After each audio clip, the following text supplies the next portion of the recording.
A gente fala agora da guerra no leste europeu. A Ucrânia acusa a Rússia de chantagem após o presidente Vladimir Putin condicionar uma ajuda internacional à suspensão das sanções ocidentais. Vamos ao vivo, então, à Europa falar com o nosso correspondente, o Luca Bassani, que tem todas as informações para a gente. Boa noite, Luca. O que disse o presidente russo que levou a essa acusação? Boa noite, Vitor, Lívia e a toda a nossa audiência do Jornal da Jovem Pan. A gente vê que há uma crise de alimentos também que pode se tornar generalizada no mundo nos próximos meses por conta exatamente da Ucrânia e da Rússia serem produtores de quase 30% dos grãos que são consumidos não só na Europa, mas também na Ásia e na África. Nesse contexto, hoje, o primeiro-ministro italiano, Mario Draghi, falou por telefone com Putin, pedindo um auxílio para desbloquear alguns portos na Ucrânia, principalmente no Mar Negro, que tem tido vários alimentos presos lá, cerca de 22 toneladas, que não conseguem ser evacuadas e exportadas para os outros países. E Putin condicionou essa ajuda, essa liberação, apenas se o Ocidente acabar suspendendo sanções econômicas impostas ao país nos últimos meses. Até a mesma a chanceler do Reino Unido, Liz Truss, disse que a Rússia tenta transformar o mundo em refém de suas políticas e também fazer com que sejam coniventes, por mais indiretamente, com essa guerra. Realmente é algo bastante complicado. A gente vê que aqui na Europa temos já o aumento no preço dos alimentos, principalmente em itens que vêm diretamente desses grãos, né? A Ucrânia é grande produtor de milho, também de trigo e outros grãos essenciais para a agricultura e para a alimentação em todo o mundo. Então, a gente vê que esse impasse precisará ser resolvido e, até o momento, mais uma vez, parece que os países europeus estão, de certa forma, reféns na mão da Rússia, não só do aspecto energético, como a gente tem falado há várias semanas, mas também agora do aspecto alimentar, já que o presidente Putin, mais uma vez, por ser produtor de fertilizantes e diversos grãos, como eu disse, tem um capital geopolítico muito grande em suas mãos. Perfeito. Luca Bassani, obrigado pelas informações. Bom trabalho para você por aí, Luca. Ricardo Salles, queria te ouvir em relação a essa possibilidade da crise alimentar que vem sendo muito falada. Você acredita que haja risco, de fato, de um desabastecimento, de falta de alimentos, de uma crise em larga escala, uma crise global? E é viável uma retirada de sanções nesse momento, depois de tudo que o Ocidente já anunciou? Acredita que possam ser revistas essas sanções que foram impostas contra a Rússia, Salles?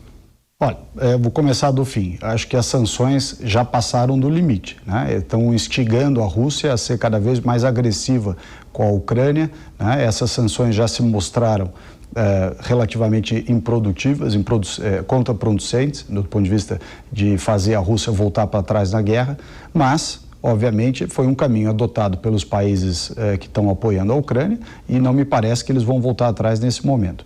Agora, por outro lado, com relação ao desabastecimento de alimentos, a pandemia trouxe, depois de 2 anos, uma situação de escassez, né, de produtos de toda a natureza. Nós temos escassez de produtos energéticos, escassez de produtos como fertilizantes, escassez do equipamento, né, utilizado na produção agrícola, e com a guerra da Ucrânia, ainda por cima, a Ucrânia, que era um grande fornecedor de alimentos para a Europa passou a adquirir esses alimentos de outras fontes. Então, há uma série de fatores mundialmente presentes que dão, sim, uma sensação, um sentimento de escassez de produtos alimentícios. Não é à toa que eles vêm subindo e subindo no mundo inteiro. Então, é preciso ter muito cuidado nesse aspecto de abastecimento mundial, porque isso gera uma onda de insatisfação, uma onda de reações, e esse é um assunto muito grave. E aí, Cris, a gente lembra da importância do Brasil nessa questão de abastecimento de alimentos do mundo, não só para consumo interno, para que haja essa segurança alimentar.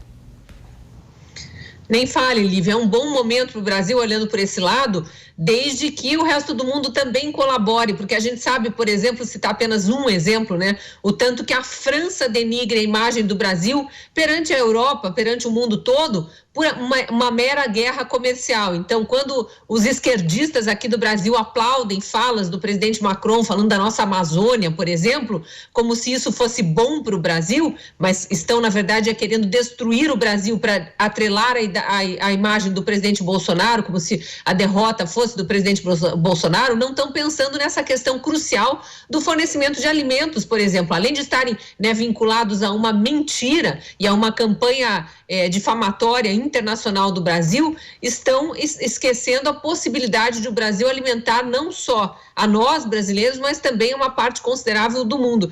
E a gente vê o Lucas trazendo essas notícias aterrorizantes aí do primeiro-ministro italiano pedindo pro presidente russo Putin liberar os navios com alimentos que estão presos nos portos da Ucrânia, e ele condicionando isso, fazendo chantagem, né, condicionando isso à revisão de sanções econômicas por parte de países do Ocidente, que a gente sabe que não virão. Então dá mais desespero ainda, saber que se da Ucrânia tem alimento que tende até a estragar no porto por questões da guerra, e a gente aqui com todos esses impasses tentando melhorar nossa produção, mas dependendo também de fertilizantes, já que aqui internamente tem a nossa guerra interna com os opositores que querem o atraso do Brasil e não pensam no Brasil e ficam atrelando, ficam amarrando, né, as votações e atrelando tudo a questões indígenas, a questões de minorias, a questões de enfim, proteger nosso território sem olhar os números reais. É complicado, viu? A gente podia estar decolando, ainda mais nesse pós-pandemia, ainda mais com essa situação de guerra, e não ver a união dos brasileiros em relação a isso.